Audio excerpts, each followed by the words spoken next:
Alright, welcome back mga ka-Johnny. Ito po ang inyong lingkod, ka-Johnny ng Janitor TV at ito ang Johnny Depp, usapang utang, usapang ola. So sa mga hindi pa po nakasubscribe, subscribe na po, like, share, hit nyo na yung notification bell para lagi po kayong updated sa mga videos na ginagawa natin dito, update sa mga online lending apps at sa mga usapang utang at usapang online lending apps. So mga ka-Johnny, simulan na natin. Medyo mahaba-haba ito pag-uusapan natin dahil meron ako nakitang isang website na kung saan nag-survey sila ng mga list of illegal online lending apps Philippines 2023 or yung fake loan sharks. Parang medyo fake na loan shark pa. Kumbaga illegal na loan shark pa rin kasi merong mga legal yung mga naka-SEC registered pero loan sharks tapos gumagawa pa rin ng mga unfair debt collection practices mga ka-Johnny. So yun, ito ay ginawa ng ano nga ba to? Kalimutan ko. RetailerAsia.com. Tama ba yung pagkakabasa ko? Hindi ko na Wait lang ha. Nawala sa isip ko yung na yun. Pero alam ko ayan nga.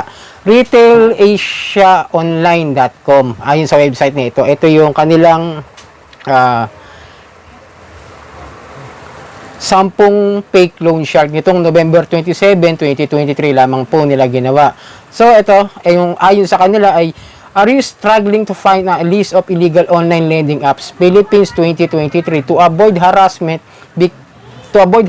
victims be aware of these apps that are preying on unsuspecting borrowers. They often charge exorbitant fees and interest rates and can even result in identity theft. Stay safe and avoid these illegal lenders by checking out our list of recommended online lenders at retailsasionline.com. Yun nga, yung website na ito. Kumbaga, nagpapaalala sila na ito yung mga listahan nila nung 10 yan. Alam ko, kasi ito may 10 tayo rito na nakalista rito. Pakita ko sa inyo. Isa-isahin natin.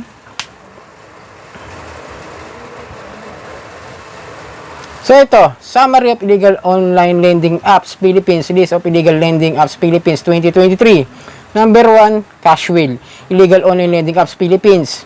Peso B, Illegal Instant Loan App. Rush Loan, Payday Loan Illegal. Skymart, Illegal Money Lending. Spencash, Loan Shark Illegal Philippines. Tapa, Illegal Loan Shark Philippines. With You, Illegal Lending Practices in the Philippines. Cash Jeep, Illegal Online Loan App Philippines. Peso Pop, List of Illegal Loan Apps Philippines 2023. Ganyan ko ba't may Gcash, no? Pero nakalagay lang is siguro transferring nila ng transfer or transactions. Number 10, Lemon Loan Online App Illegal. Ito yung sinabi naman ng website. What are illegal online lending apps? The harmful effects of illegal loan app list Philippines illegal online lending apps. Philippines interest rate. What is an example of an illegal loan Philippines? How to know that the loan application is legal? Number 1, syempre check registration. Step 2, read reviews. Step 3, verify credentials. Step 4, check state registration. Tama naman yung mga sinabi dito. Unang-una, tandaan nyo, check nyo yung registration o yung rehistro nito mga online lending apps. Kung sila ba yung nakarehistro sa SEC. Tapos pangalawa, read nyo yung mga reviews. Tapos magtanong din kayo sa mga groups o sa mga pages kung saan meron ba sila mga ginagawang unfair debt collection. Like sa OLA Harassment Victims na page, no? Punta kayo sa page ng na hawak natin ng Bigam Moderator. Pero under pa rin ni Madam Kika yun. Step 3, verify credentials. Tapos tignan nyo kung ano yung mga credentials ng mga ito. Kumbaga parang tignan nyo lahat yung mga history, kung ano yung mga sanggaling ng mga OLA, kung anong mga kapatid yan, kung may maganda pa itong credential o may maganda pa itong history o background. Then, number 4, check state's registration. Kung saang lugar, kung saang bansa, kung saang estado siya nakarehistro. Kung dito sa Pilipinas o sa alam niya, may China, di ba? Meron tayong nakita. Pero isa-isahin natin yung mga OLA na ito. Kasi mga ka-Johnny, ito mga OLA na ito, tinignan ko sa SEC, halos lahat wala. Wala silang register doon. Maliban doon sa isa, yung Lemon Loan. Pakita ko sa inyo. Ito yung sa Lemon Loan. Ito lang yung nakita ko. Yan mga ka-Johnny, yan. Under ng Joywin Lending Investor Incorporation, yung Lemon Loan. Pero kahit nasabihin mo registrado yung mga yan, kung nagkakaroon sila ng illegal interest rates at unfair debt collection practices like harassment, pagtawag sa mga contacts ninyo na hindi nyo man nire-reference, still illegal pa rin po yung ginagawa nilang yun. Pero hindi ko sinasabi huwag nyo bayaran dahil illegal or dahil may ginagawa silang mali. bayaran nyo siguro para sa akin, bayaran nyo na kung kaya nyo bayaran yung due date, bayaran nyo kung mismong tawag doon, principal amount, and then tsaka pagka meron kayong mga harassment, mangyayari sa inyo after that, kung sakaling hindi sila pumayag sa principal amount, then report. Kasi yung iba ang ginagawa, nihihintay lang maharas para hindi na sila magbayad. Yung ganun ng mga farmers eh. Ito, isa-isahin natin yung ano. Asa ba yun? Wala. Ito. Unahin natin si Cashwheel, illegal online lending apps Philippines. Cashwheel is one of the notorious illegal online lending apps in the Philippines. It preys on people's financial difficulties and charges exorbitant interest rates. People who borrow money often get stuck in a never-ending circle of debt.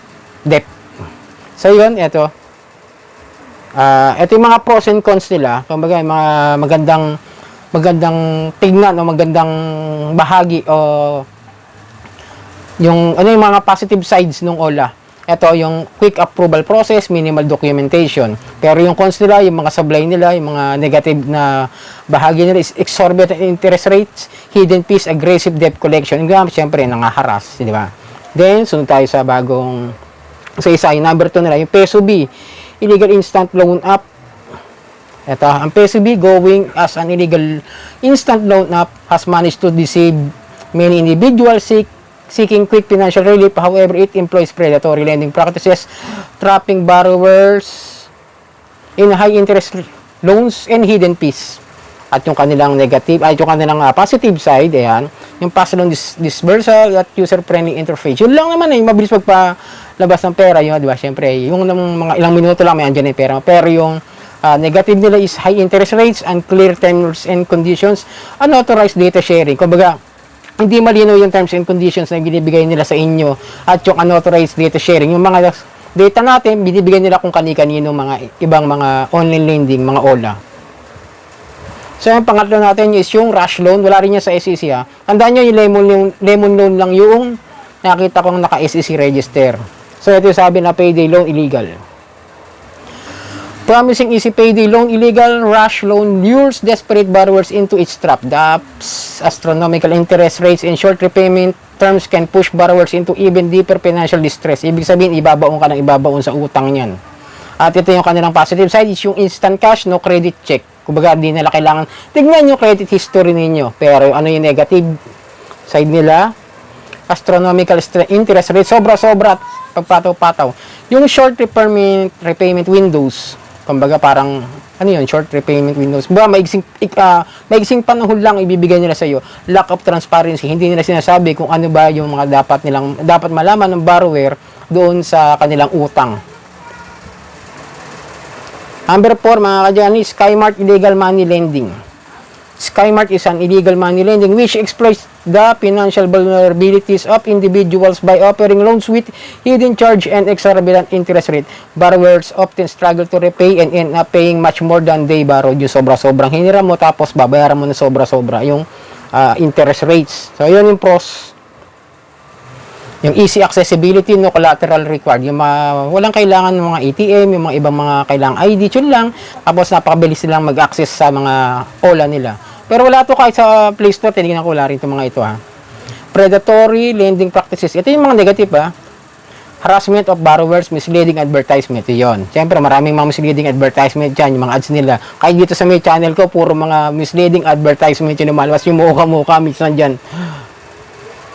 Yun. Number 5, Spend Cash, Loan Shark Illegal Philippines. Spend Cash operates as a loan shark illegal, targeting desperate borrowers who have no other alternatives. It enforces extortionate interest rates and uses aggressive tactics to recover funds, perpetuating a cycle of debt. Kumbaga magpapaikot-ikot lang at yung pamimilit nila at yun ang pangaharas, yung mga taktika nila para makarecover sila ng kanilang mga pinapautang. At ano yung kanilang positive side? May positive pa pala ito mga to.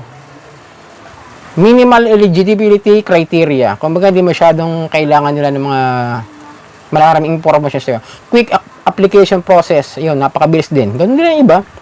Pero yung mga negative, reasonably high interest rate, aggressive recovery methods. Kumbaga, aggressive. Ayun, ganun pa rin. Parang agresibo silang manil, unfair debt collection practices. Number 6 natin is yung TAPA Illegal Loan Sharks Philippines. TAPA represents one of the illegal loan sharks Philippines employing intimidation tactics and resorting to harassment when borrowers fail to meet their demands. This illegal practice can have severe emotional and financial consequences. Siyempre, alam niyo naman ibig sabihin, this illegal practice, ito may mga emotional at saka financial consequences na ibibigay sa inyo dahil talagang matindi pang haras na ito.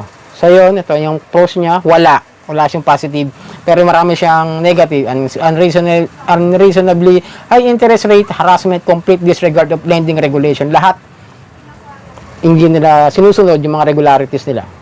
Number 7, with you, illegal lending practices in the Philippines. With use illegal lending practices in the Philippines are far from ethical. It engaged in data privacy breaches, extracting personal information from borrowers' devices without consent. Sabihin, nangingialam to ng mga data. Kaya kung makikita nyo ito at may magalok sa inyo na with you, sa mga text ninyo, sa mga website na inaalo kayong pautang, wag na lang. This jeopardize borrower security and privacy. Ibig sabihin, nakalkal nila lahat, nakikialaman nila lahat yung security at yung privacy ng isang lender. At yung kanyang positive, instant approval, various loan options. Marami sigurong options itong mga to. Then yung hidden charges, yung mga negative, unauthorized use of personal data. Diba? Ginagamit nila para sa kanila. Kumbaga parang gagamitin na yung mga identity mo para magkaroon ng identity theft. Yung pagkatao doon. Yung gagamitin yung information mo. Cash Jeep number 8. Illegal online loan apps Philippines. Cash Jeep is another name of a list of illegal online apps Philippines. It draws borrower with an easy application process but entraps them with sky-high interest rates and aggressive collection methods. At ito, yung positive nila is yung pass loan approval at convenience. Pero yung kanilang negative is skyrocketing interest rates, inadequate customer support. Sabihin, sobrang bilis ng pagtaas ng patubo. At yung inadequate customer support, parang wala silang pakialam. Kung yung customer support nila is, hindi naman talaga kayo natutulungan kung kailangan nyo magkaroon ng aapila sa mga pag-utang nila sa inyo. At kung meron kayong mga tanong sa kanila. Peso Pop, eto, di ko na siguro sabihin kasi si Peso Pop natanggal na to dahil nga ito yung nasama sa may mga na-revoke, di ba? Yung, ano ba yan? Populous Lending Apps, Populous Lending Corporation, ito. Alam ko wala na to. Kaya medyo wag natin sabihin kung ano yan. Dahil na-revoke na yan. Tandaan nga, na-revoke na yung Peso Pop na yan. At ito yung number 10, Lemon Loan Online App Illegal. Lemon Loans Online Lending App Illegal Philippines, which makes it appealing to those seeking quick loans. However, its hidden charges, excessive interest rates, and unscrupulous tactics reveal its true nature. At yung kanyang positive is user-friendly app, quick loan turnaround. Tapos yung kanyang excessive rates, aggressive collection practices. So yun mga kadyani ha. Ito survey lang to ng website na ito. Hindi ko sinabing ako ang may gawa nito. Nakita ko lang po ito sa report sa akin doon sa group sa FB na inapprove ko para makita nyo. Kung sakaling alukin kayo ng mga 10 online lending app na ito, alam nyo nang ibig sabihin, illegal po sila lahat. At yung nasa huli, yung Lemon Loan, SEC registered is OLA na registered sa SEC pero illegal interest rates. Tapos, syempre, marami ring reklamo mga kadyani dahil nga sa mga unfair debt collection practices. Tandaan nyo yung 10 na yan, huwag nyo natong anuhin. Ngayon, ngayong mga farmer, bahala kayo sa buhay nyo. So yun, ito yung lingkod ka, Johnny ng Janitor TV at ito ang Johnny Depp, usapang utang, usapang ola.